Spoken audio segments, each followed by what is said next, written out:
Assalamualaikum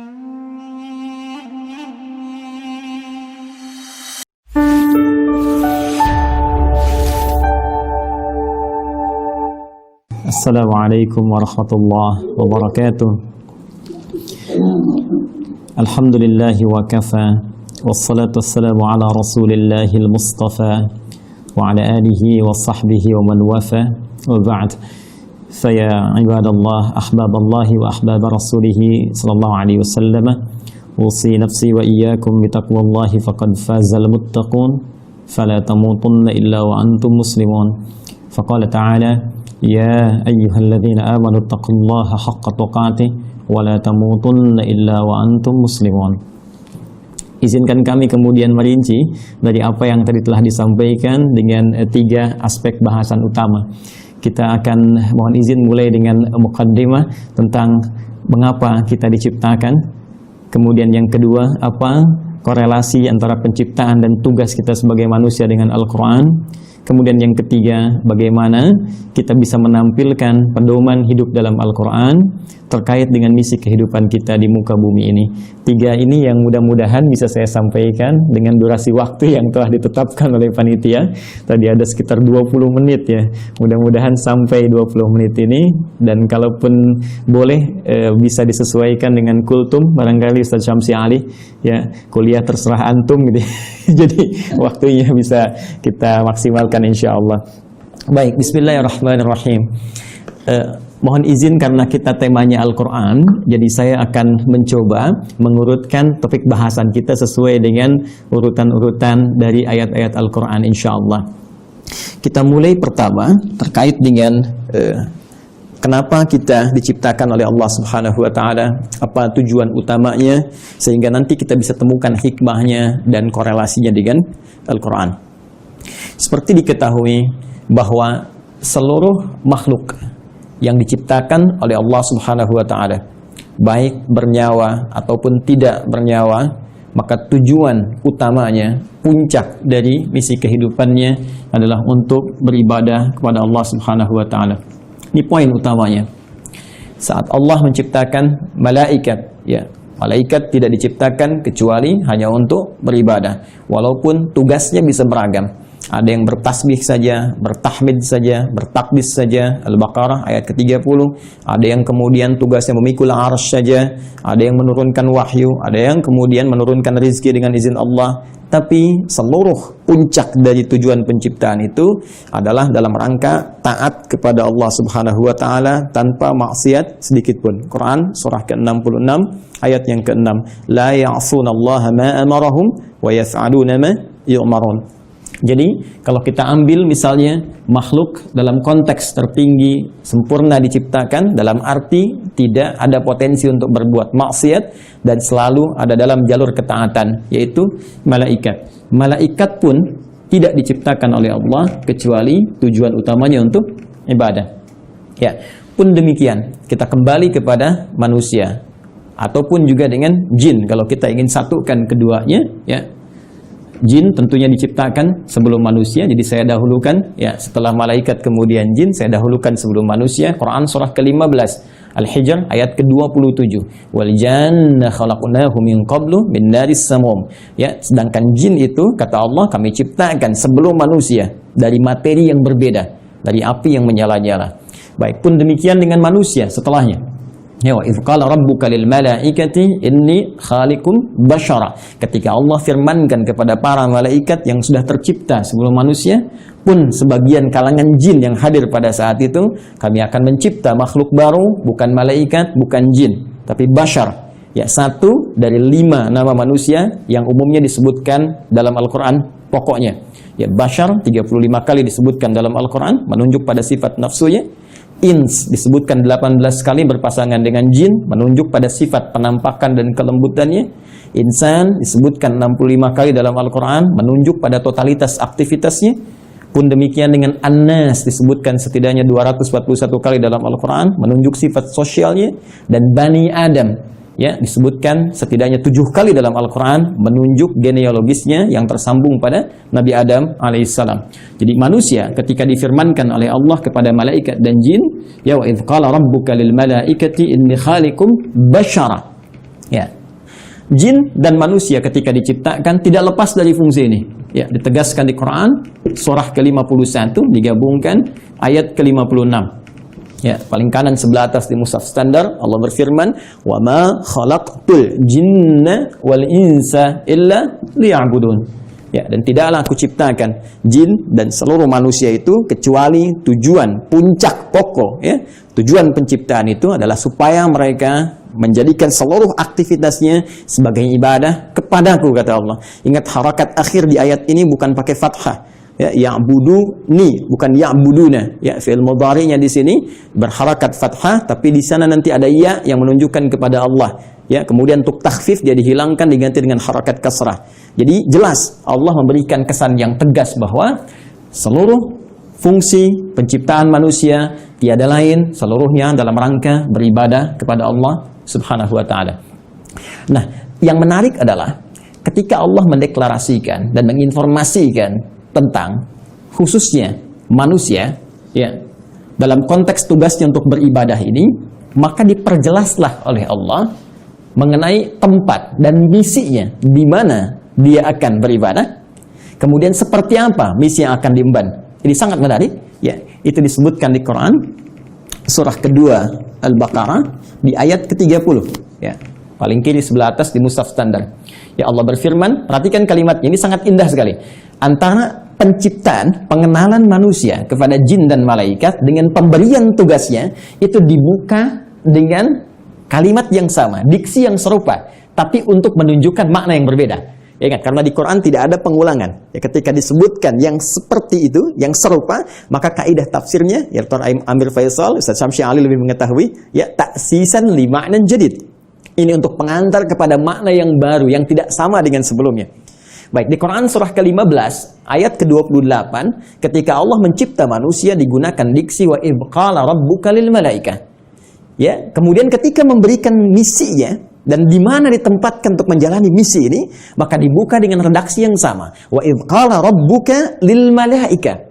Seakan-akan ingin mengesankan bahwa, hei, saking dahsyatnya penciptaan manusia ini, saking dahsyatnya misi manusia ini, jadi bukan hanya penciptaannya, ya penciptaan manusia ingin menunjukkan tentang dibawanya misi yang sangat agung, sangat dahsyat, sampai-sampai malaikat yang sempurna pun tak berbuat maksiat mesti mengetahuinya. Sampai-sampai jin pun yang dicipta lebih dulu mesti mengetahuinya. Ya, hanya bedanya yang di Quran surah 15 ayat ke-28 Allah menggunakan redaksi khaliq, ya. Karena itu kita menyebut Allah dengan sang khaliq, diambil dari diksi Al-Qur'an. Inni khaliqum basyara, mencipta yang tak pernah ada, ya, sebelumnya, mencipta yang tidak bersandar pada bahan yang ada sebelumnya, beda dengan sifat makhluk yang tercipta. Sedangkan pemberian misinya digunakan kata ja'il. Ya, inni ja'ilu fil ardi khalifah. Yang di sini menunjuk penciptaannya, yang di sini menunjuk pada pemberian misinya. Kita fokus ke sini dulu dengan cepat. Baik. Baik, Allah dengan tegas, singkat, padat memberikan satu informasi kepada kita semua melalui Al-Qur'an.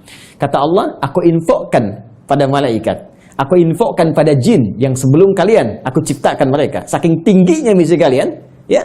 Ini menggunakan taukid, sungguh aku ja'ilun fil ardi, akan menjadikan. Ingat, ja'il menugaskan, khalik mencipta. Setelah ciptaan itu terjadi, karena Allah mencipta mustahil, ya, tidak ada fungsinya, mustahil tidak ada tujuannya. Di dalam bahasa Arab, kalau kita sudah membuat sesuatu, kemudian ingin menjadikan, menerangkan fungsinya, apa yang telah dibuat itu, orang Arab menggunakan diksi ja'ala, ya ja'alu, ja'il. Allah telah mencipta manusia, Quran surah 15 ayat ke-28, dan ingin menerangkan, ini fungsi, misi penciptaan manusia itu. Maka digunakan kata ja'il. Inni ja'ilun fil ardi. Satu, fil ardi. Di poin ini. Ini menunjuk pada tempat, aku akan menjadikan, memberikan fungsi pada manusia yang telah tercipta itu. Akan menempatkan mereka bertugas, tempatnya bukan di langit. Bukan fis sama, ya. Awas hati-hati, tapi tempatnya di mana? Fil ardi. Ya, yang kita terjemahkan dengan bumi itu. Baik. Khalifah, dan dia akan membawa peran untuk menunaikan tugas ibadah itu sebagai khalifah. Ya. Yang setidaknya punya dua makna pokok. Bisa jadi khalafa yakhlifu, ya, yang saling menggantikan. Artinya kalau satu selesai akan lahir yang lain meneruskan kembali, satu selesai meneruskan kembali, ya, bapak kemudian melahirkan anak, anak melahirkan anak lagi, saling menggantikan. Dan Al-Qur'an memberikan pesan jangan sampai seseorang meninggalkan generasi setelahnya dalam keadaan lemah. Quran surah keempat ayat 9 itu. Wal yakhshal ladzina law taraku min khalfihim dzurriyyatan dhi'afa khafu 'alaihim. Karena itu siapkan generasi terbaik untuk saling menggantikan membawa tugas di bumi. Nanti kalau ada bahasan yang lebih luas kita belajar khusus tentang tema ini, ya. Nanti Allah kasih satu surah khusus yang bukan nabi, bukan rasul, ya, manusia seperti kita, supaya kita tidak berkata ini kan nabi, ini kan rasul. Jadi Allah berikan satu surah yang bukan nabi, bukan rasul, tapi bisa membentuk generasi yang terbaik setelahnya. Yaitu surah ketiga, surah Ali Imran. Imran bukan nabi, Imran bukan rasul, tapi nanti menikah dengan Hannah seperti kita ketahui, melahirkan Maryam. Dan Maryam saat dididik disiapkan, itu nanti bisa jadi pribadi yang lebih baik dibandingkan dengan ibundanya dan ayahandanya. Karena itu Anda temukan surah Maryam surah ke-19, tapi Anda tidak temukan surah Hannah. Ya, tapi bagaimana keduanya mendidik supaya lahir generasi lebih baik dari orang tuanya. Maryam melahirkan Isa. Isa alaihi salam lebih baik dibandingkan ibu dan kakek neneknya. Ya. Jadi demikian fitrah dalam Al-Quran. Setiap ada generasi mesti lebih baik daripada yang sebelum-sebelumnya. Bapaknya hafal Al-Quran, anaknya hafal Quran dan paham tafsirnya. Ya, anaknya hafal Quran dan tafsir, cucunya paham sampai hadis dan fiqhnya. Demikian seterusnya. Baik. Kembali ke sini. Pun demikian khalifah, ya, selain punya arti menggantikan juga bisa berarti pemakmur. Ya. Pembangun dalam semua nilai-nilai kebaikan. Ya, singkatnya ditugaskanlah kemudian di bumi. Ini tugasnya akan saling menggantikan sampai kehidupan dunia berakhir, dan ditugaskan dalam rangka ibadah ini untuk memakmurkan kehidupan di muka bumi sesuai dengan apa yang telah Allah tetapkan. Secara singkat diberikan pelatihan kemudian di satu tempat, ya, yang disebut dengan Al-Jannah itu di Quran surah ke-2 Al-Baqarah ayat ke-35. Sebelum turun ke bumi, sebelum membawa misi ini, maka ditugaskanlah sementara waktu diberikan pelatihan, ya, di Quran surah ke-2 Al-Baqarah ayat 35. Wa qulna ya Adamu uskun anta wa zaujukal jannah. Secara langsung ditugaskan pasangan Adam dan Sayyidah Hawa alaihi wassalam. Silahkan keduanya dimasukkan oleh Allah Subhanahu wa taala untuk diberikan pelatihan sebelum diturunkan untuk bertugas ke bumi. Silahkan masuki al-jannah ini, sering terjemahkan dengan surga, oke? Okay? Tapi mohon dicatat, surga ini bukan surga yang kelak kita akan masuki. Ya, karena yang kelak kita akan masuki itu jelas keterangannya, ma la 'ainan ra'at wa la udhunun sami'at wa la khatara 'ala qalbi bashar. Enggak pernah terlihat, enggak pernah terdengar, ya. Ya, dari kisah-kisah kita manusia, nggak pernah terfikirkan seperti yang kita lamunkan. Baik, dan yang paling menarik, tidak ada perintah dan larangan lagi, semua kenikmatan. Ya, tidak ada perintah dan larangan lagi, semua kenikmatan. Jadi Ustadz Amir Faisal jangan terlampau soleh, nanti cita-cita masuk surga masih pengen tahajud bisa. Jadi semua kenikmatan, ya. Tapi di sini tidak. Di sini ada ujian. Wala taqraba hadhihi syajarah fatakuna minadh dhalimin. Ya, jangan coba-coba engkau dekati pohon ini, ujian pertama. Jadi disebutkan perintah, kalau dikerjakan melahirkan kenikmatan, fakula minha ragadan haitsu syi'tuma. Kemudian diberikan larangan, ini perintah, ada larangan. Dan inilah nanti yang akan kita bawa dalam kehidupan di muka bumi. Di bumi itu cuma dua, kalau enggak mengerjakan perintah, meninggalkan larangan, selesai. If'al wala taf'al. Do it, leave it. Ya, cuma dua ini saja. Baik, kemudian diperkenalkan, ini tantangannya. Ada nanti iblis yang mulanya dari kalangan jin, ayat 34-nya berbicara tentang iblis. Di ayat Quran surah ke-18 Al-Kahf, ayat ke-50, ya, menerangkan genealogis iblis itu dari jin yang bermaksiat, fasik, ya. Wa idz qulna lil malaikati isjudu li adama fasajadu illa iblis kana minal jinni fa fasaqa an amri rabbi. Ya, ketika dia mulai fasik disebut dengan iblis. Ketika dia mulai menggoda, mewariskan kefasikannya disebut dengan syaitan. Karena itu diperkenalkan oleh Allah, ya, ini menjadi syaitan di ayat ke-36-nya. Fa'azallahumash syaitan. Setelah tuntas kemudian diberikan bekalnya, di training dulu, kan? Diberikan pelatihannya, diperkenalkan musuhnya. Ini yang harus dikerjakan, ini yang harus ditinggalkan, ini yang akan dibawa nanti dalam kehidupan di bumi.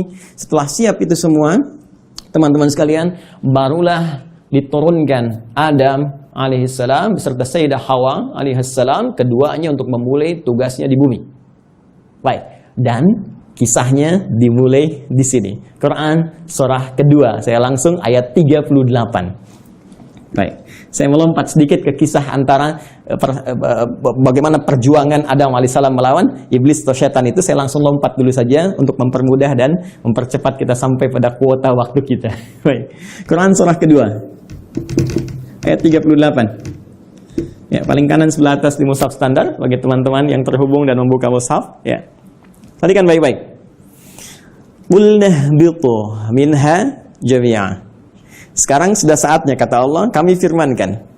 Dan kalimatnya menggunakan ta'zimin nafsi. Nah, ya, itu selalu memiliki dua makna setidaknya dalam bahasa Arab. Nah, singkatan dari nahnu. Kalau dinisbatkan kepada Allah Subhanahu wa taala, tentunya seperti kita ketahui, memiliki dua makna utama. Satu, ta'zimun nafsi, menunjuk pada keagungan Allah Subhanahu wa taala, puncak keagungannya. Kedua, ta'zimus sya'ni, menunjuk pada dahsyatnya informasi yang akan disampaikan. Jadi saking dahsyatnya misi yang akan dibawa oleh Adam dan Hawa alaihi wassalam sebagai khalifah di muka bumi, Allah sampai menggunakan keagungan zatnya. Ya, jadi ini misi agung. Ya, kehidupan kita di bumi ini kehidupan yang agung, kehidupan yang mulia. Nanti saking mulianya di Quran, ya surah ke-17 nanti Al-Isra di ayat ke-70 itu sampai disebut semua kita ini mulia. Walaqad karramna bani Adam, ya, wa hamalnahum fil barri wal bahr. Ya, semua kami muliakan seluruh anak keturunan Adam. Baik itu yang kemudian hidup di daratan sampai yang beraktivitas di lautan, semuanya kami muliakan saking mulianya. Dan dimuliakan lebih dibandingkan makhluk-makhluk lainnya. Baik, teruskan. Qul nahbitu minha jami'a. Mulai sekarang, ya, kata Allah Subhanahu wa taala, dimulai tugas kalian turun ke muka bumi. Di sini poinnya. Fa imma ya'tiyannakum minni huda. Ini dahsyatnya. Ternyata Allah dengan sifat Rahman-Nya tidak membiarkan hambanya memulai misi tanpa membawa pedoman misinya, tanpa membawa petunjuk untuk menjamin kebenaran risalahnya, untuk menjamin terukurnya setiap misi yang ia bawa. Ternyata bersamaan dengan misi yang dibawa itu dan tugas dimulai dalam beraktivitas di muka bumi dengan misi tadi itu, Allah bersamaan dengan itu semua menurunkan satu pedoman kehidupan yang disebut dengan huda. Ini poinnya. Fa imma ya'tiyannakum minni huda. Nanti saat kamu telah turun di bumi dan mulai akan mengawali misimu itu, maka kami akan sertakan dengan itu semua petunjuk kehidupan. Ingat, hudan kalau disebutkan, saya telah gali diksi ini, ya, dari bahasa Arab, termasuk penyebarannya di Al-Quran, derivasinya, ragamnya, ini Masya Allah, ini bukan hanya diartikan dengan petunjuk, tapi bisa berarti jalan menuju kemudahan.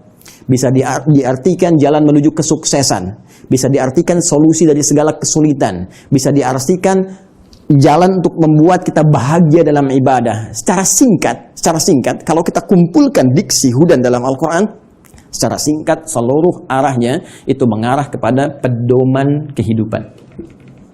Ya, pedoman hidup. Ini yang harus kamu kerjakan, ini yang harus kamu tinggalkan, ini yang harus kamu lakukan. Kamu akan mengalami ini tantangannya, ini solusinya. Itulah hudan. Dan sifat Rahman Allah menjadikan penugasan ini menjadi nyaman untuk dijalani dan terhindar dari segala kegelisahan dan kesedihan. Perhatikan ujung kalimat ayatnya. Fa imma ya'tiyannakum minni hudan faman tabi'a hudaya. Kalau nanti petunjuk, pedoman hidup ini diikuti saat bertugas di bumi, ya, Adam, Hawa, sampaikan pada anak cucumu, setiap mereka ikuti, ya, kalian ikuti semua petunjukku ini. Kalimatnya di ujungnya ada ya nisbah kepada Allah, petunjukku. Jadi ini bukan Nabi Adam yang buat, bukan Sayyidah Hawa yang buat, ya, Allah yang langsung tetapkan. Fala khaufun alaihim wala hum yahzanun. Allahu akbar. Maka aku jamin, kata Allah, fala khaufun alaihim la fala khauf. Ya, selama menjalani misi di bumi ini tidak akan pernah merasakan kekhawatiran, kegelisahan. La khauf, tidak gelisah. Gelisah itu lawannya tenang. Ya, berarti kalau tidak gelisah, tenang. Ya, wala khaufun alaihim wala hum yahzanun. Yahzanun, sedih. Lawannya senang. Allahu akbar. Ya, lawan dari sedih, senang. Ini sangat menarik. Jadi ketika Allah menugaskan Adam alaihissalam, ya, kemudian beserta pasangannya Sayyidah Hawa alaihissalam untuk kemudian berkembang di muka bumi, melahirkan anak keturunan disebut dengan Bani Adam nanti, ya kan? Ternyata semua misi itu misi yang menyenangkan dan misi yang menenangkan. Jadi kalau dibawa ke rumah tangganya senang, tenang. Dibawa ke kantor, di kantor tenang, senang. Dibawa ke tingkat kehidupan sosial, senang, tenang. Jadi ternyata tugas di bumi ini tugas yang menyenangkan. Tugas yang menenangkan, menenangkan dan menyenangkan. Jadi kalau ada orang yang hidup di bumi selalu gelisah, ya selalu merasa tidak senang, ini menunjukkan boleh jadi kehidupan ini tidak disertai dengan pembacaan pada pedoman hidupnya. Ini yang disebut dengan hudan. Nah, teman-teman sekalian, menariknya setiap berganti generasi, ya, karena Adam itu alaihissalam selain nabi, beliau juga manusia. Ya, nabi punya fitrah kenabian, manusia punya fitrah kemanusiaan. Baik, karena setiap nabi itu manusia, maka manusia punya fitrah kemanusiaan. Di antara fitrahnya pasti mengalami kematian, wafat. Setiap yang berjiwa pasti wafat. Quran surah ke-3, Ali Imran ayat 185. Kullu nafsin dha'iqatul maut. Semua, bukan 1-2 orang, seluruh umat bahkan ada kuotanya, ada batasnya. Ya, batas kematian disebut dengan ajal. Quran surah ke-7, Al-A'raf ayat 34. Walikulli ummatin ajal. Fa idza jaa ajaluhum la yastakhiruna sa'atan wa la yastaqdimun. Bahkan semua punya batas hidupnya. Ya, harus diisi. Ya, bagaimana Allah memberikan bimbingan, dia isi itu sampai menemukan ujung batas hidupnya, dan jika sudah tiba tak akan mampu dia mundurkan, tak akan mungkin bisa dimajukan. Ya, jadi mohon izin lompat sedikit ya, nggak usah memaksakan diri. Ada kita lihat ada yang orang bunuh diri, mencoba-coba, nggak usah coba-coba. Kalau sudah tiba waktunya meninggal juga. Kalau belum tiba nggak akan wafat. Ya, nah ini poinnya. Karena Adam itu manusia. Karena itu punya fitrah kemanusiaan, maka Adam pun wafat.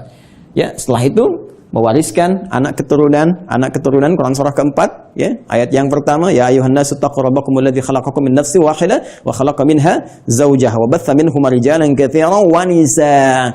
Melahirkan keturunan, ada laki-laki, ada perempuan, sampai kemudian mereka berkomunal, ya, berkelompok-kelompok, bersuku-suku, kemudian bahkan menyebar lebih luas lagi, saling mengenal dan saling berinteraksi. Quran surah ke-49, Al-Hujurat ayat ke-13. Ya ayyuhan nas, wahai seluruh manusia, inna khalaqnakum min dzakarin wa untha. Kami ciptakan kalian, ada laki-laki, ada perempuan. Ternyata manusia cuma 2 jenis, ya, laki-laki dan perempuan.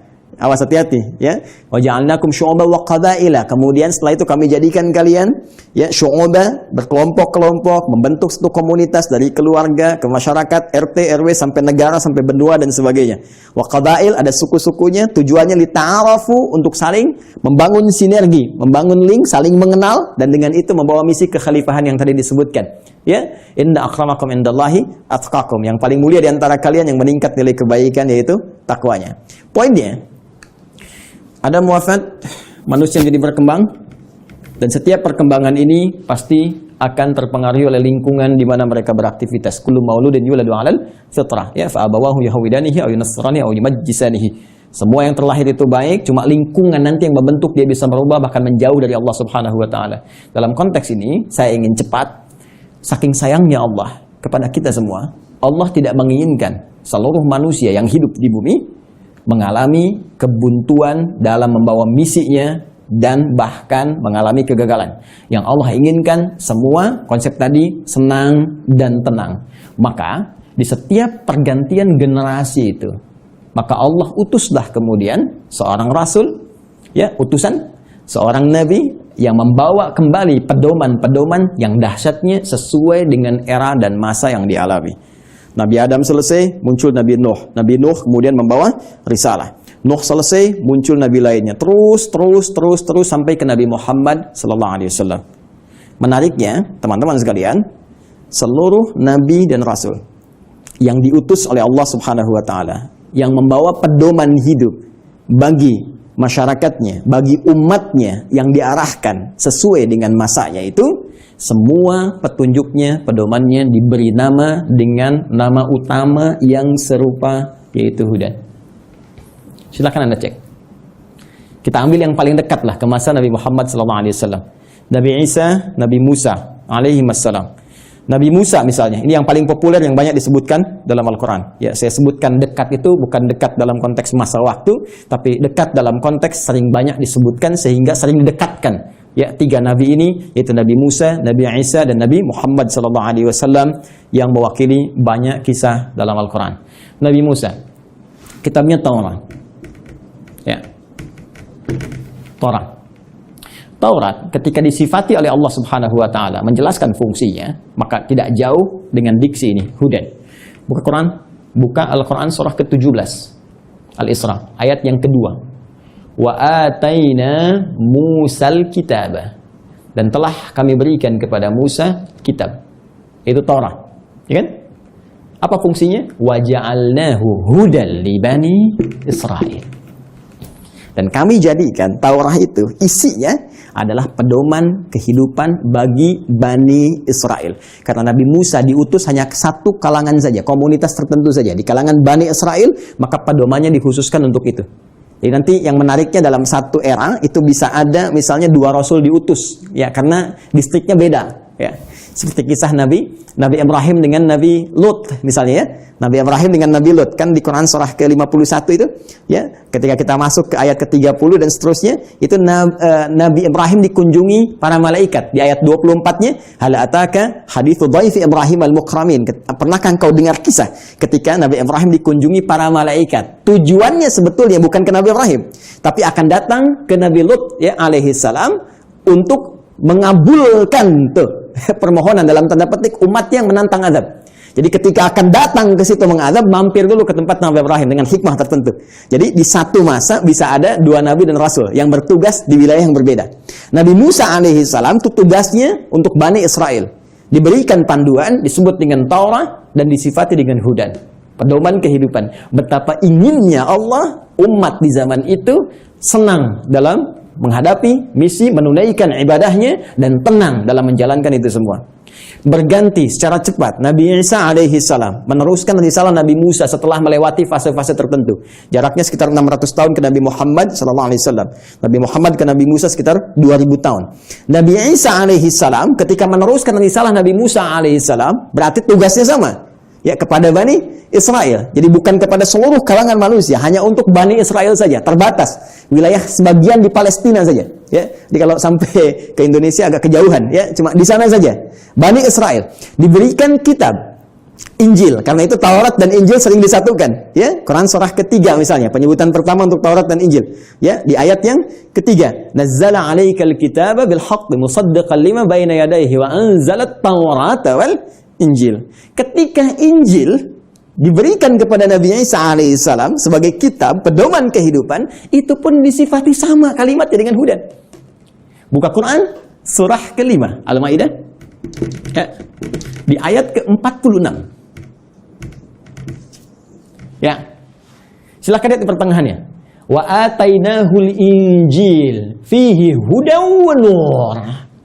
Ya, lihat kalimatnya. Wa atainahul injil, dan kami berikan kepada Isa alaihissalam Injil, fihi, di dalamnya hudan. Ini ada pedoman kehidupan. Jadi setiap era berganti, setiap masa berpindah, Allah selalu memberikan pedoman yang selalu aktual, faktual, dan dibutuhkan di masanya sesuai dengan kebutuhan makhluknya pada saat itu. Karena eranya berganti, kebutuhan bisa berubah, nuansa tidak sama, maka diberikan pedoman yang sesuai dengan masanya. Yang paling dahsyat, Nabi Muhammad sallallahu alaihi wasallam, rasul terakhir. Perhatikan kalimatnya. Nabi Musa li Bani Israel. Ya, Nabi Isa li Bani Israel. Nabi Ibrahim kalangan tertentu saja, ya, komunitas tertentu.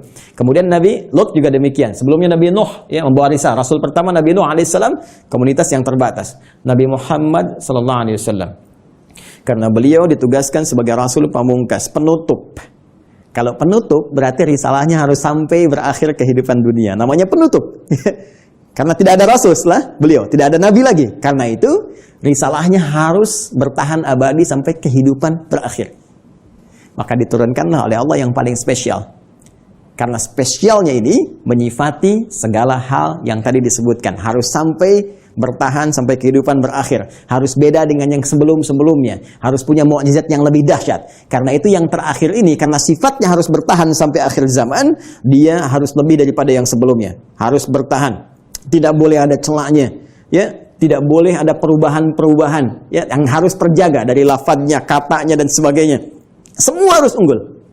Maka dipilihlah oleh Allah Subhanahu wa taala, ditetapkan oleh Allah Subhanahu wa taala karena ini yang paling dahsyat, yang paling baik, semua yang terkait dengannya selalu baik.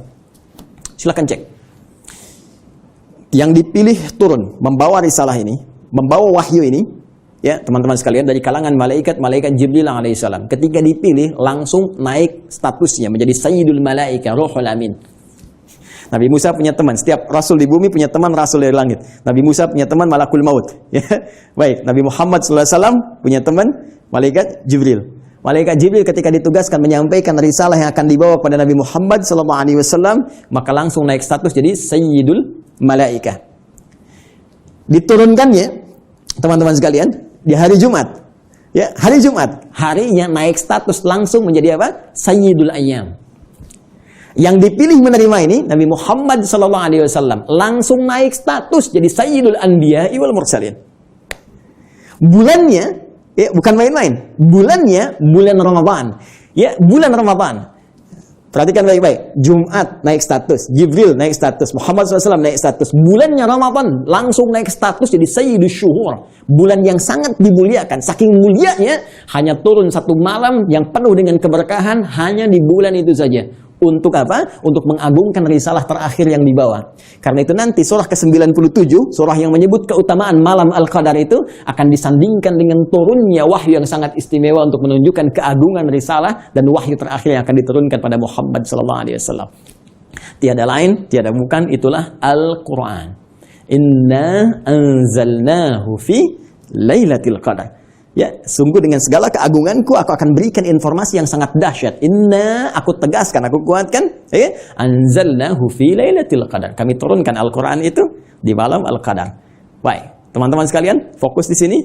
Apa kaitan Al-Qur'an dengan hudan itu? Kita kuatkan kembali dengan Quran surah kedua ayat 185. Paling kiri di pertengahan di mushaf standar. Ya. Quran surah kedua ayat 185. Karena yang paling dahsyat, ya, karena ini yang paling istimewa, dan untuk seluruh manusia tanpa batasan, maka redaksinya mesti beda. Perhatikan kalimatnya.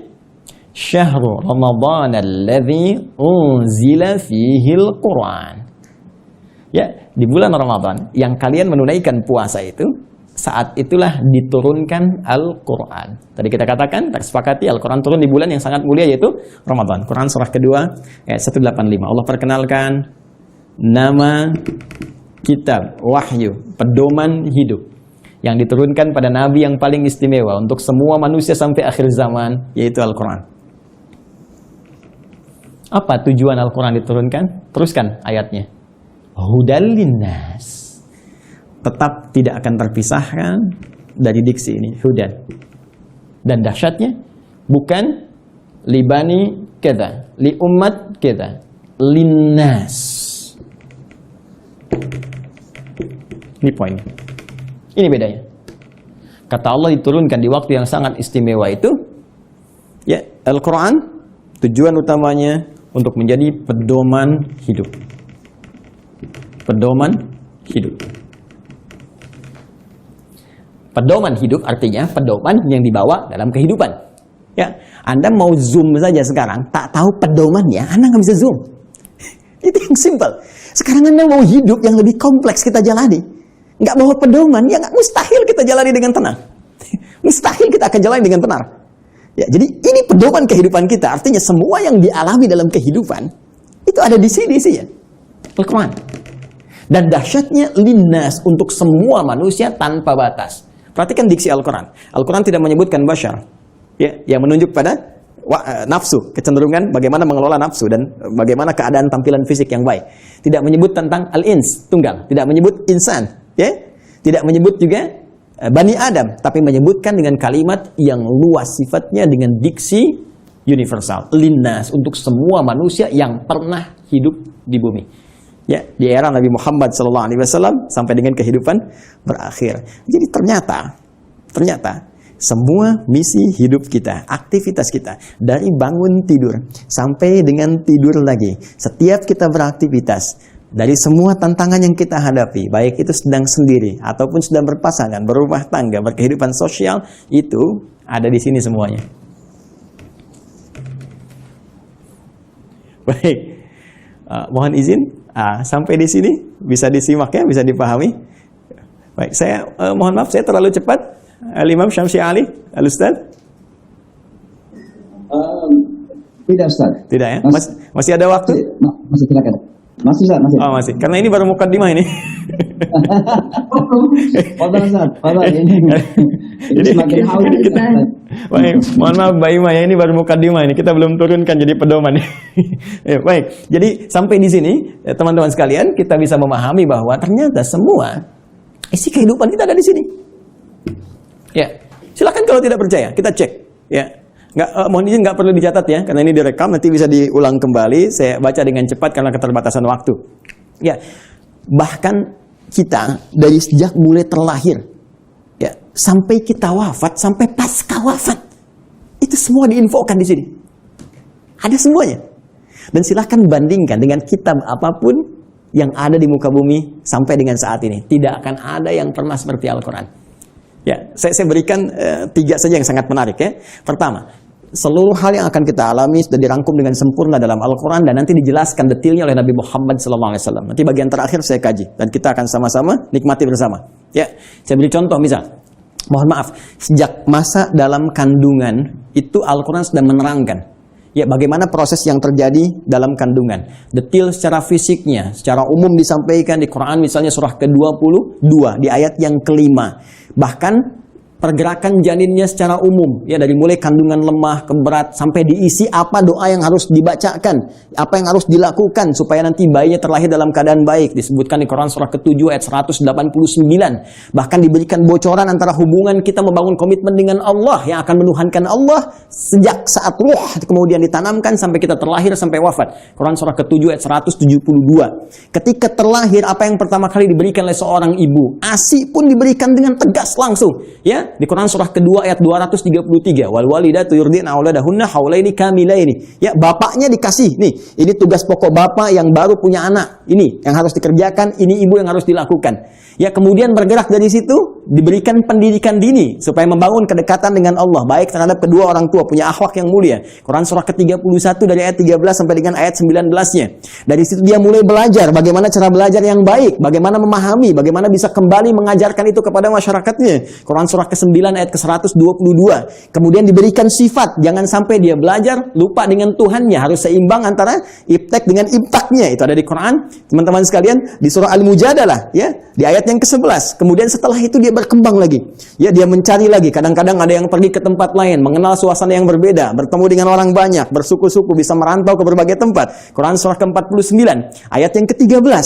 Setelah itu tiba-tiba dia mengenal seseorang ya untuk mendapatkan pasangannya. Boleh, karena setiap kamu dicipta berpasangan. Quran surah ke-51 ayat ke-49. Bagaimana mengenal pasangannya? Diarahkan oleh Allah. Hei, jangan lama-lama. Kalau sudah kenal, lamar dia. Berikan ya bagian yang terbaik untuk maharnya. Quran surah ke-4 ayat ke-4. Lakukan pernikahan. Quran surah ke-30 ayat ke-21. Bahkan saat akan menikah pun dijelaskan oleh Allah. Nanti kamu belajar dulu di rumah tangga supaya nggak kaget.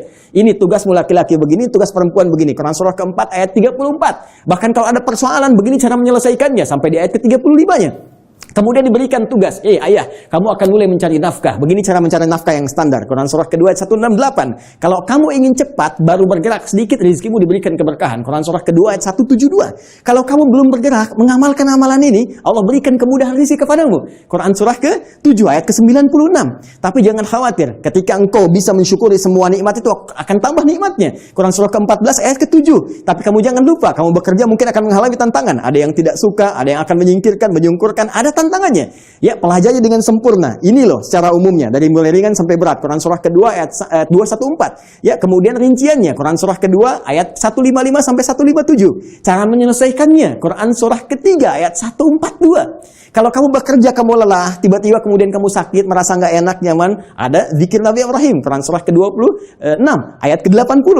Kalau penyakitnya berat, kata dokter mustahil sembuh, nggak ada yang mustahil. Amalkan zikir Nabi Ayub, saya sembuhkan seperti saya sembuhkan Ayub. Quran surah ke-21, ayat 83 sampai 84. Tugas seorang istri, ya, bisa merawat anaknya. Kadang-kadang tidak mudah itu semua. Ada yang berkata, bagaimana mendidik dengan baik? Quran surah ke-17, ayat 23 sampai dengan ke-27-nya. Sampai mereka dewasa, sampai usia 40 tahun, masih diberikan amalan untuk bakti pada kedua orang tuanya. Quran surah ke-46 di ayat yang ke-15. Sampai kemudian hidup lebih jauh lagi. Sampai tiba-tiba ada dalam keadaan pikunnya. Ya, Quran surah ke-22 ayat yang kelima itu di bagian bawahnya. Sampai kemudian setelah itu dijelaskan oleh Allah, kalau kamu akan nanti wafat, pasti kamu wafat. Siapkan cara wafatmu supaya indah. Kamu hidup untuk tenang, wafat pun harus tenang. Turun Quran surah ke-89 ayat 27 sampai 30. Ya ayat Tuhan nafsul mutmainnah. Kamu saya berikan hidup di dunia untuk tenang, wafat pun harus tenang.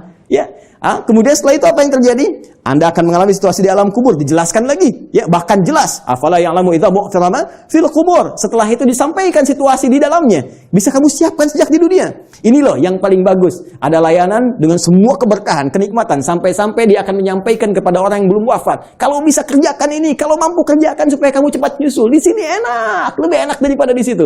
Quran surah ketiga ayat 169 sampai dengan 172. Bahkan setelah itu akan terjadi apa? Dijelaskan lagi. Teman-teman sekalian, muncul surah Al-Qiyamah surah ke-75. Setelah itu dijelaskan lagi. Ya, mau masuk kemana? Ini yang masuk ke surga, ini turunannya. Surga bersama Rasulullah. Quran surah ke-4 ayat 69. Di taman surga. Quran surah 51 ayat 15 sampai dengan ke-23. Surga yang seluas langit dan bumi. Quran surah ketiga 133 sampai dengan 134. Surga yang kelas biasa tapi nikmat. Quran surah kedua ayat ke-25. Supaya kita membawa persiapan untuk mendapatkan itu semua. Kalau gagal pun dijelaskan lagi. Ya, kalau kamu nanti main-main dengan ini semua, hadapi situasi di alam kubur begini, ada ayatnya. Situasi di hari kiamat begini, ada ayatnya. Sampai dengan muaranya pun ada ayatnya. Karena itu, kalau Anda tidak percaya, silahkan cek. Cuma dalam Al-Quran, semua kegiatan kita diatur dengan sempurna. Dan detailnya dijelaskan oleh Rasulullah SAW melalui petunjuk yang bahkan langsung ditegaskan oleh Al-Quran. Buka Quran surah ketiga, ayat 31. Paling kiri sebelah atas di mushaf. Qul in kuntum tuhibbunallaha fattabi'uni. Katakan Muhammad sallallahu alaihi wasallam, jika mereka hamba-hambaku, umatmu mengatakan serius mencintai aku, mencintai Allah, dengan berpegang pada kitab Allah, fattabi'uni, maka ikuti semua petunjuk Rasulullah sallallahu alaihi wasallam. Ya, Nabi diutus, diturunkan untuk menyampaikan risalah Al-Quran secara sempurna. Detailnya seperti apa, digambarkan oleh beliau. Dan dijamin langsung oleh Al-Quran. Surah ke-33. Ayat ke-21. Laqad kana lakum fi Rasulillahi uswatun hasanah. Uswah bisa dibaca dari riwayat Qalun, Warash dengan iswah. Laqad kana lakum fi Rasulillahi iswatun hasanah. Harakat kasrah, harakat dhammah. Kasrah menunjukkan sesuatu yang kecil, ringan, tipis, pecah. Kasrah zujaj, kaca itu pecah sehingga melahirkan pecahan-pecahan yang kecil. Sehingga harakatnya tipis.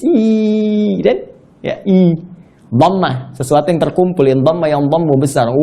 Ya.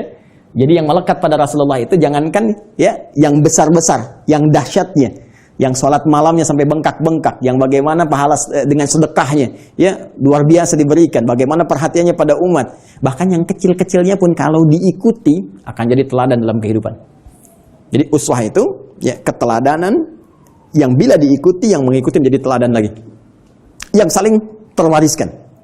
Jadi ketika kita mengamalkan isi Al-Quran dengan petunjuk yang disampaikan oleh Rasulullah SAW, maka secara otomatis kata Allah, hidup kita pun selain menjadi tenang, nyaman, akan jadi teladan di masanya. Silahkan cek. Nabi wafat, sahabat jadi teladan. Sahabat wafat, tabi'in jadi teladan. Sampai sekarang kita kenang. Semua yang mendekat kepada Al-Quran, demi Allah saya katakan, jika mendekatnya dengan cara yang benar, pasti akan mendapatkan semua kenikmatan yang dijamin tadi. Sekarang bagian terakhirnya, mohon izin dengan cepat sekali, bagian terakhirnya, bagaimana kita mengeluarkan petunjuk Al-Quran ini sehingga menjadi pedoman dalam kehidupan. Ternyata sekarang itu begitu mudah.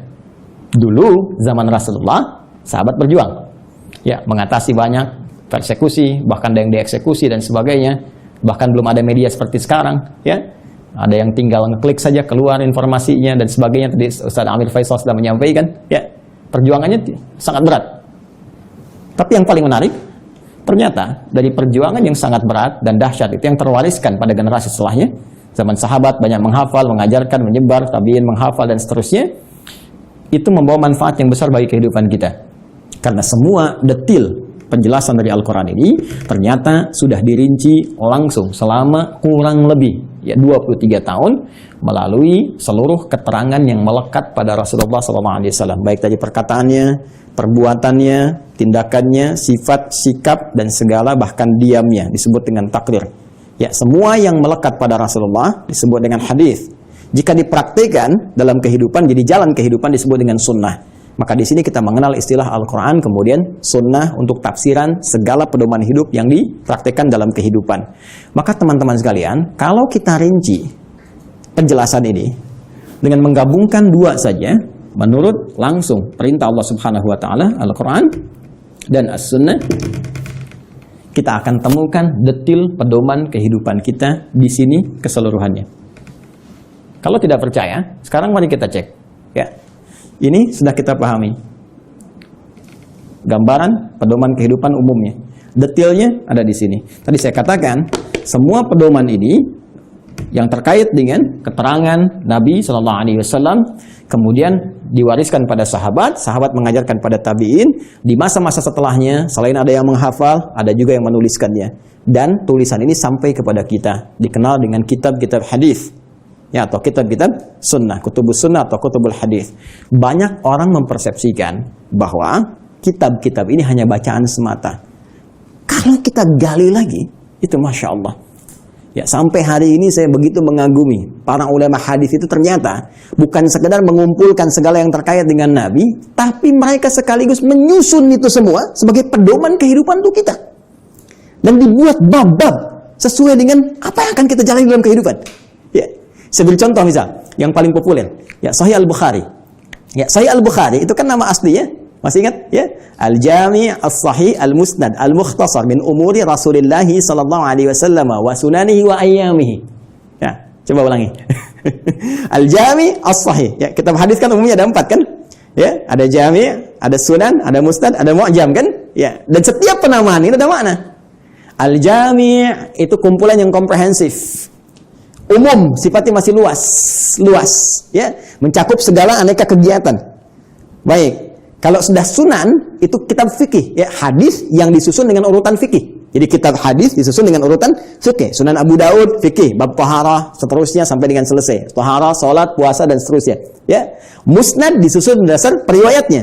Anda ingin belajar berapa hadis dari Sayyidah Aisyah, pengen seperti Sayyidah Aisyah, keluarkan dari Musnad Sayyidah Aisyah. Ya, tadi ingin belajar anaknya pintar, keluarkan misalnya Mustadnya Ibnu Abbas radhiyallahu taala anhuma. Mu'jam berdasar urutannya, Mu'jam At-Tabrani misalnya, ya. Baik, tapi ketika kita baca Al-Jami' secara umum, ya, tuntunan kehidupan dari mulai bangun tidur sampai dengan tidur kembali. Al-Jami' kata Imam Al-Bukhari, Al-Jami', saya susun kitab ini dengan materi yang cukup luas, tuntunan kehidupan yang bersumber dari Nabi. As-Sahih, isinya sahih semua, saya pastikan saya cari. Ya, Al-Musnad tersusun sanadnya sampai ke Rasul. Si A, si B, si C disebutkan sampai ke Nabi. Al-Mukhtasar isinya nggak bertele-tele, langsung kepada esensinya. Ini keterangan dari Nabi-nya. Kalau butuh penjelasan saya jelaskan sedikit. Min umuri Rasulullah sallallahu alaihi wasallam. Saya tuliskan di sini terkait dengan seluruh kegiatan Rasulullah yang bisa saya dapatkan dan saya tuliskan. Karena nanti yang tak mampu Imam Al-Bukhari sampaikan nanti Imam Muslim datang melengkapi. Ya, sehingga disebut sahihain. Muslim meninggal 2, ada yang tidak dapat sampai ke situ, nanti ada Al-Hakim An-Naisaburi, ya, datang kemudian dengan syarat Al-Bukhari dan Muslim menyebutnya Al-Mustadrak. Secara singkat, wa sunanihi wa ayyamihi, dan sunnah-sunnahnya dan kegiatan hariannya selama 24 jam. Teman-teman, pernahkah membuka Sahih Al-Bukhari dan kita lihat ternyata di situ ada 97 pembahasan. 97 kitab. Kalau bahasa kita sekarang bab, dinamakan kitab, di bawah kitab ada bab lagi. Dari 97 bagian ini, itu ternyata ini petunjuk kehidupan kita. Penjelas dari apa yang Allah sampaikan melalui Rasulullah SAW. Ya, setelah kita Badul Wahyi menetapkan risalah Nabi Muhammad SAW, bagaimana ciri-ciri seorang Nabi, seorang Rasul, supaya nanti tidak ada yang ngeklaim di kemudian hari, ada Nabi baru, Rasul baru. Ya, dijelaskan. Orang kalau baca Sahih Al-Bukhari kitab pertama selesai. Sudah, nggak akan ada lagi ketika ada info ini ada nabi baru sudah lewat tuh. La nabi ya ba'di. Ya, ini kan yang aneh begini. Kalau ada ngaku nabi itu nggak aneh. Karena nabi sudah mewanti-wanti la nabi ya ba'di. Nanti kelak akan ada ngaku nabi. Ya, kalau ada begitulah langsung tolak aja nggak ada nabi setelah Rasulullah. Ya. Ya, jadi kalau ada yang ngaku itu nggak usah aneh. Yang aneh itu setiap ada yang ngaku ada pengikutnya. Itu masalahnya. Ya. Jadi kalau kita belajar bab pertama selesai menetapkan risalah Nabi, ya, dan ini pun dahsyat. Di antara maksudnya untuk memberikan kekuatan argumentasi bahwa semua keterangan ini disampaikan oleh seorang yang mendapatkan risalah langsung dari Allah, yaitu Nabi. Buktinya begini. Dan Kitabul Iman ada 57 hadis. Anda sering bertanya, iman saya sering naik turun kayak lift. Ya, kalau naik saya semangat ibadah, kalau turun jangankan salat sunnah, salat wajib kadang-kadang juga ada rasa malas. Bagaimana men-charge itu semua supaya semangat lagi? Kitabul Iman. Kitabul Ilmi, ya, Ustaz Amir Faisal, putranya mau belajar melanjutkan ke Mesir, ya, dan teman-teman yang lain, ada Kitabul Ilmi setelahnya. Bisa dikeluarkan bagaimana petunjuk pedoman belajar langsung dari Nabi. Dan dahsyatnya di Sahih Al-Bukhari ini tidak dimulai satu hadis kecuali dengan ayat Qur'annya dulu. Ini ayatnya, ini hadisnya, hadisnya, hadisnya, hadisnya. Silahkan cek. Kitabul Bai', teman-teman yang pebisnis, ya, silahkan. Yang berniaga, yang berbisnis, keluarkan Kitabul Bai'. Kitabul Tijarah, ya, kitabnya Kitabul Bai', turunannya turunan tentang bisnis. Di pemerintahan, diplomasi, birokrasi, Kitabul Imarah. Ya. Sekarang masa pandemi, ya teman-teman keluarkan ada Kitabul Wabah tentang bab wabah, taun, ada semua. Dan kalau kita jeli lihat lagi, demi Allah saya katakan, hanya di Islam yang semua tuntunan kehidupan dari bangun tidur sampai tidur lagi ada pedomannya. Silahkan cek. Ya, bangun tidur ada doanya. Silahkan cek. Bandingkan dengan keyakinan manapun. Cuma di Islam. Ini kita dalam konteks ilmiah ya, sedang berargumentasi. Jadi kalau nanti di soal kita berargumentasi. Ya, jangan diadukan, tapi kita didiskusikan. Ya, baik. Sekarang lihat, bangun tidur ada doanya. Ya, dan doa itu jangan salah. Doa itu bukan kalimat formalitas yang kita ucapkan untuk menjadikan sesuatu hanya sebagai ibadah semata. Bukan hanya itu. Tapi isi doa itu pedoman bagaimana kita menjalaninya. Bangun tidur apa yang harus dilakukan? Ya, buka misalnya di Abu Daud. Nomor hadis 1367 dari Ibnu Abbas radhiyallahu taala anhuma ketika menginap di rumah Sayyidah Maimunah radhiyallahu taala anha. Beliau menyimak Nabi bagaimana Nabi bangun di malam hari untuk mengikuti salat malamnya. Kata beliau, kana Nabi sallallahu alaihi wasallam idza staiqadha min naumi, adalah kebiasaan Rasulullah sallallahu alaihi wasallam apabila bangun dari tidurnya. Fajalasa, beliau duduk sebentar. Famasaha biyadihi min athari naumi, kemudian menghilangkan bekas ngantuk dengan tangan yang beliau duga bersih. Ya. Ya, jadi dihilangkan dulu. Jadi bukan langsung baca doa saat ngantuk begini. Bangun jam 3:30 masih ngantuk begini, ketika sadar lagi jam 6 udah hilangkan lu ngantuknya. Baru setelah itu faqara akhirah khawatim surah Ali Imran, membaca 10 ayat terakhir surah Ali Imran, baru baca doa. Alhamdulillahilladzi ahyana ba'da ma amatana wa ilaihin nusyur. Ditegaskan lagi nanti di Al-Bukhari itu nomor hadis 181 nanti, ya, oleh siapa? Mu'adz bin Jabal, ya, dan Jundub bin Junadah. Nanti menyampaikan risalah hadis terkait doa bangun tidur. Bukankah isi doa bangun tidur itu pedoman kehidupan? Silahkan cek lagi. Alhamdulillahilladzi ahyana ba'da ma amatana. Saya bersyukur padamu ya Allah yang telah memberikan kesempatan kembali pada saya untuk menjalani kehidupan. Padahal engkau bisa wafatkan aku dalam tidur tadi. Ya. Wa ilaihin nusyur. Perhatikan, sering terjemahkan dengan dan kepadanya akan kembali. Hei kawan, nusyur dari kata nasyara, artinya beraktivitas untuk mencari bekal pulang. Ya, Anda menyebar. Yang dari Makassar, dari Sumatera, dari Papua, dari Kalimantan bisa datang ke Jakarta untuk mencari bekal supaya bisa mudik pulang. Ramadan pulang mudik. Itu bahasa Arab yang disebut dengan nasyara yansyaru. Kalau menyebar luas disebut intasyara yantasyiru. Menyebar. Untuk pulang kampung. Kita pun akan pulang. Ya. Teman-teman, mudik itu yang kita lakukan setiap tahun, ya kan? Itu kan bahasa Arab jelas. Ya.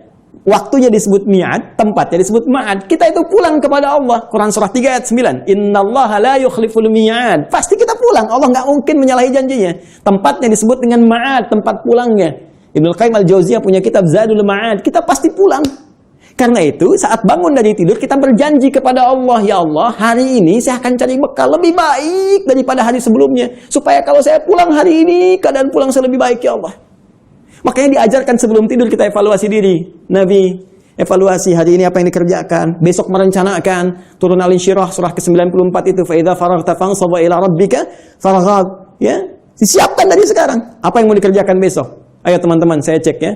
Jangan-jangan selama ini kita pun belum siap mengerjakan apa yang kita lakukan besok. Untuk waktu Indonesia, di Amerika mungkin masih pagi, kan? Saya tanya pada Anda mau baca Quran berapa halaman hari ini? Berapa ayat? Mau sedekah berapa banyak? Mau tahajud jam berapa nanti? Ya, kadang-kadang luput dari kita, malamnya kita koreksi. Makanya Nabi istighfar sebelum tidur. Mengoreksi, Nabi aja yang ahli surga. Tempat terbaik, manusia paling mulia, paling takwa. Yang dilepaskan semua bebannya saat di akhirat, diberikan surga sampai beliau mengatakan saya puas. Wala saufa yu'tika rabbika fatarda. Wala saufa yu'tika rabbuka fatarda. Itu masih istighfar kepada Allah. Saya, Anda, kita siapa? Nabi bukan, Rasul bukan, gak ada jaminan surga untuk kita. Kenapa kita nggak evaluasi keadaan hidup kita? Dan kita melupakan kematian, bahkan kita akan pulang. Pernahkah kita terbayang bahwa saat malam nanti tertidur, mungkin itu kehidupan kita yang terakhir untuk kita kembali? Karena itu kita siapkan, kalau saya besok bangun lagi, ya Allah, saya ingin sholat saya lebih baik daripada sebelumnya, saya ingin jamaah nanti jam sekian, ya Allah saya ingin sedekah besok, ya Allah saya ingin baca Al-Quran, supaya kalau saya meninggal pada saat itu, dan karena itu, ajal dirahasiakan, supaya kita siap kapanpun pulang. Karena itu jangan coba-coba ketika Anda terpikir berbuat maksiat, bayangkan seketika wafat. Maka dari itu Anda berjanji saat bangun, saya akan jadi orang lebih baik dibandingkan dengan hari yang kemarin. Itulah sebabnya muncul mahfuzat. Ini bukan hadis ya. Orang yang hari ini ya lebih baik daripada hari kemarin, orang yang beruntung, ya kan? Orang yang sama dengan yang kemarin, orang yang rugi. Orang yang lebih buruk daripada kemarin, orang binasa. Itu mahfuzat, terambil dari nilai hadis tadi. Itu baru bangun tidur. Silahkan cek. Mau makan ada doanya, mau minum ada doanya, berpakaian ada doanya, masuk toilet pun urusan yang sederhana ada doanya. Bahkan langkah kakinya diatur, masuk kiri keluar kanan. Beda dengan masjid, masuk kanan keluar kiri, doanya berbeda. Bangun tidur sampai tidur lagi, pedomannya lengkap semua. Pertanyaan saya, dari sekian banyak kebaikan yang telah Allah tampilkan kepada kita, berapa yang telah kita keluarkan dalam kehidupan? Saya punya dugaan yang kuat, jangan-jangan persoalan kehidupan di muka bumi ini tak mampu kita tuntaskan, bukan karena kita nggak pintar. Mohon maaf, bukan karena kurang gelar. S1, S2, S3, sampai dapat gelar, misalnya pengajaran tertinggi, profesor, dan sebagainya, bukan karena kurang harta. Tapi mungkin Anda kurang dekat dengan Allah. Kita kurang baca pedomannya. Kurang takwa. Semua kesimpulannya mengerucut kepada takwa. Takwa membangun kedekatan yang paripurna dengan Allah. Karena itu banyak ibadah diarahkan kepada takwa. Puasa la'allakum tattaqun. Salat dibuka dengan takwa. Hudal lil muttaqin alladzina yu'minuna bil ghaib wa yuqimunas shalah. Haji takwa. Wa tazawwadu fa inna khairaz zadi taqwa. Wa may yattaqillaha yaj'al lahu makhraja wa yarzuqhu min haitsu la yahtasib. Itu pencakit. Siapa yang mampu mendekatkan diri kepada Allah Subhanahu wa taala dengan takwanya, dengan menjalankan semua isi pedoman-pedoman yang Allah turunkan, maka Allah akan lepaskan dari semua kesulitan hidup, bahkan mengirimkan rezeki dari sisi yang tidak dia duga. Inilah pedoman kehidupan kita, inilah Al-Quran, dan inilah jalan yang tidak mungkin kita hindari, karena ini satu-satunya pedoman yang bisa mengantarkan pada kenikmatan di 3 alam. Dunia, alam kubur, sampai akhirat. Terakhir, sebagai penutup, teman-teman sekalian, saking dahsyatnya Al-Quran ini, Allah ingin membuktikan kepada kita kebenarannya. Al-Quran tidak diturunkan di Romawi yang sudah maju pada saat itu. Bukan di Persia yang sudah punya kekaisaran yang dahsyat. Ya, kalau sekarang diibaratkan Amerika misalnya, Soviet, atau sekarang di Rusia dan seterusnya, atau Cina bahkan, kan? Tidak turun di Romawi, tidak turun di Persia, tapi Allah turunkan di tempat yang paling jauh dari segala titik kemuliaan. Tidak kenal segala titik kebaikan-kebaikan. Ilmu pengetahuan jangan diharapkan tumbuh. Ya, dengan sempurna, dengan baik. Jauh tertinggal, karena itu disebut dengan jahiliyah, menggabungkan nama bahkan dengan sifatnya. Tapi tahukah Anda, ketika Al-Quran diturunkan di umat jahiliyah itu bisa mentransformasikan mereka berubah menjadi khairu ummah. Sampai turunnya Quran surah ketiga ayat 110 itu. Paling kiri sebelah atas di mushaf. Kuntum khairu ummah. Silahkan Anda cek. Semua yang belajar dari Nabi, dari 40 orang fase Mekah, sampai menyebar ke Madinah, sampai bertebaran ke seluruh muka bumi, tidak pernah ada satupun sahabat Nabi membawa risalah Al-Quran, kecuali membawa kesuksesan dan misi terbaik kemakmuran di muka bumi. Silahkan cek. Nabi sampai selesai tugas di Madinah punya 12.000 sahabat. Punya 38 panglima dari 12.000 itu. Kekuatan satu panglimanya bisa menaklukkan Persia dan Romawi. Ya, bisa mengalahkan segala jenis racun. Setiap satu sahabat ekspedisi menjadikan Islam terbawa dengan warna yang sangat indah, diterima bahkan tanpa kecamuk peperangan yang berarti. Amr bin As ekspedisi dari Afrika Utara sampai dengan ke Syam. Sekarang cek, Mesir, Libya, Tunisia, Maroko, Aljazair sampai dengan ke Syam. 4 negara sekarang. Ya, Libanon, Palestina, kemudian Yordania, kemudian Syria. Silahkan cek, Muslim yang baik. Sa'ad bin Abi Waqqas, ya, maka ikut ekspedisi mau ke Cina, singgah di Baros, 414 km dari kota Medan. Jadinya Nusantara, Indonesia, Malaysia, Filipina bagian selatan, Thailand selatan, Brunei Darussalam, ya, Masya Allah Rakhine, sukunya dari Rakhine itu yang sekarang. Semua indah, baik. Di mana kita sekarang? Dan keilmuannya nggak nanggung, silahkan cek. Ya, Al-Ghazali, Al-Battani, Al-Kindi, Al-Farabi, ya, silahkan cek. Semuanya sukses.